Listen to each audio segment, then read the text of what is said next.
En este domingo el Señor nos narra una parábola conocida como la de los talentos, que es como la continuación de la que escuchamos el domingo pasado, la de las vírgenes prudentes y necias.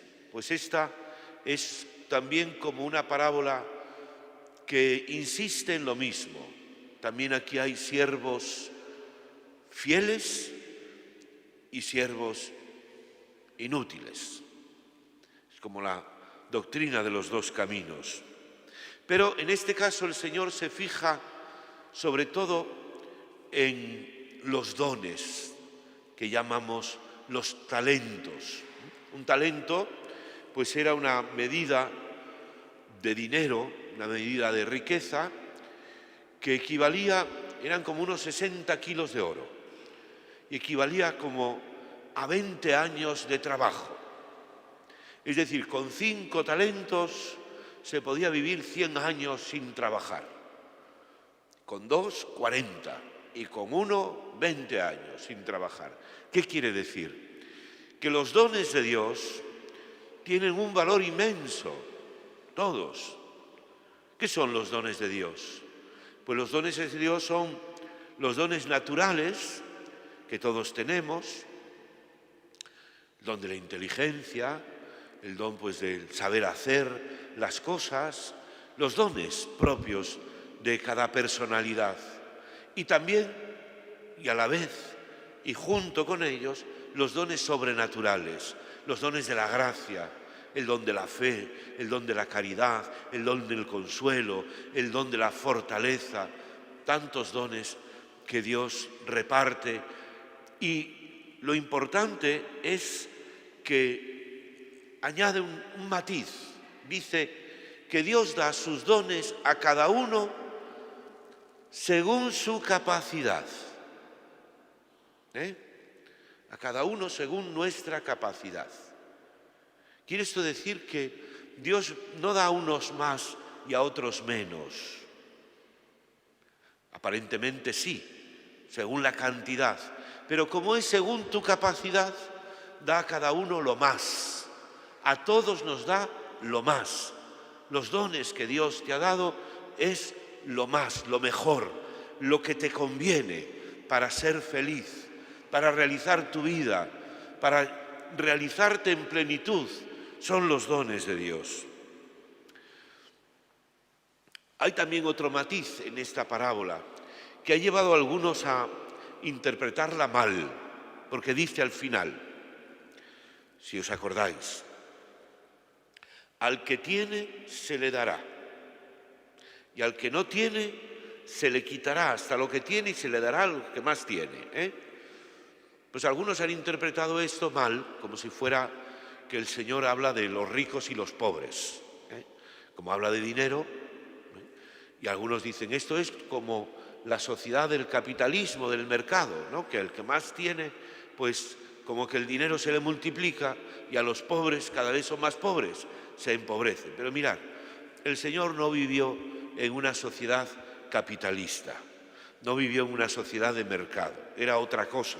Él se refería a la economía de la gracia de Dios y de lo importante que es que esa gracia, esos dones, esos talentos personales los hagamos fructificar, demos fruto abundante.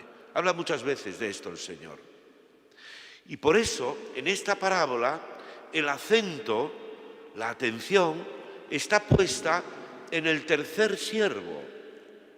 Igual que en la de las vírgenes prudentes estaba puesto las necias, porque es una advertencia, aquí está puesta en el siervo inútil, el holgazán, el perezoso, el que escondió el talento bajo tierra, como para decirnos, no hagas lo mismo.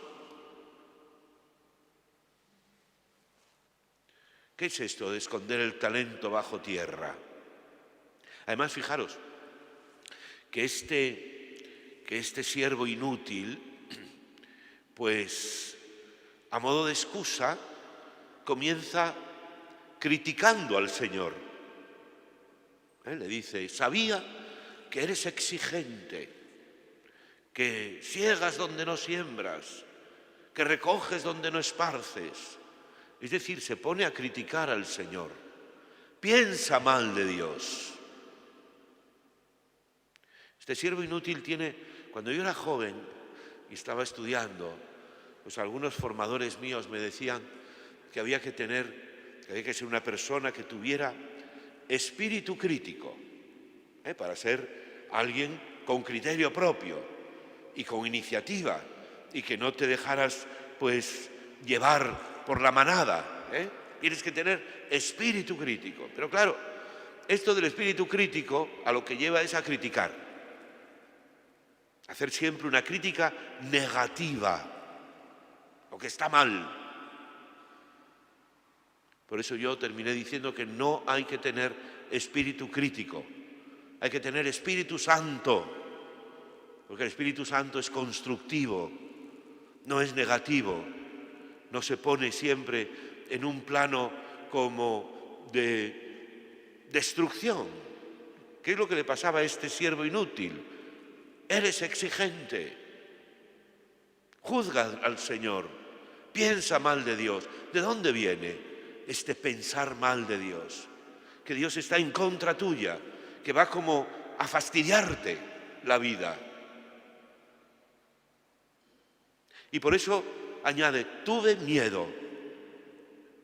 Fue lo mismo que le dijo Adán al Señor en el paraíso, en el relato del Génesis. Tuve miedo, por eso me escondí.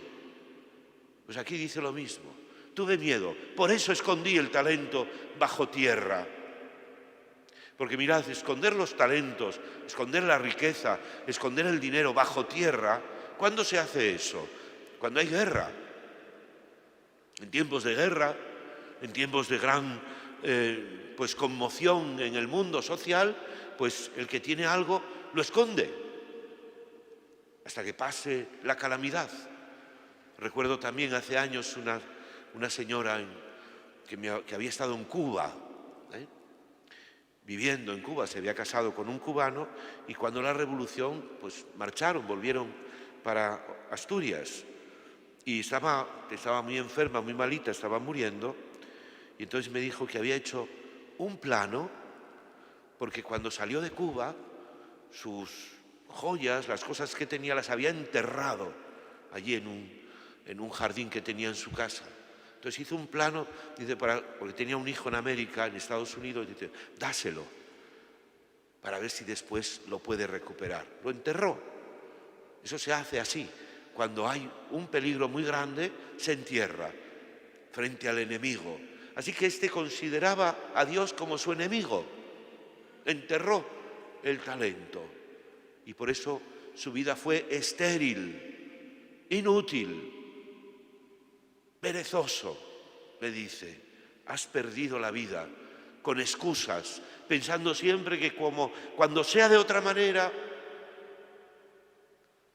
cuando ya haya conseguido en la vida lo que yo espero, entonces, pero primero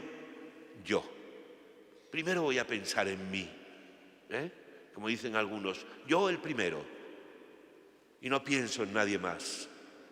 Entonces su vida se empobrece, se queda estéril, infructuosa. Y esto es lo que hoy nos dice a nosotros todos el Señor. Los dones que Dios te ha dado, la misión que Dios te ha dado hoy en la vida, que a todos nos da una misión, con tu familia, con tus hijos, con tu marido, con tu trabajo, con las personas, una misión en la vida. Pues no la desperdiciemos, no la enterremos. Si tienes el don de la música, espabila. Tienes que dar lo mejor de ti. Si tienes el don de la palabra, tienes que dar lo mejor de ti. Si tienes el don de curar, lo mejor de ti. Un cristiano busca dar lo mejor de sí, no enterrar el talento, el don de Dios. Fructificar. Y entonces nuestra vida será plena, será una vida feliz, que es lo que el Señor quiere, que no enterremos nuestros talentos, sino que demos frutos de buenas obras.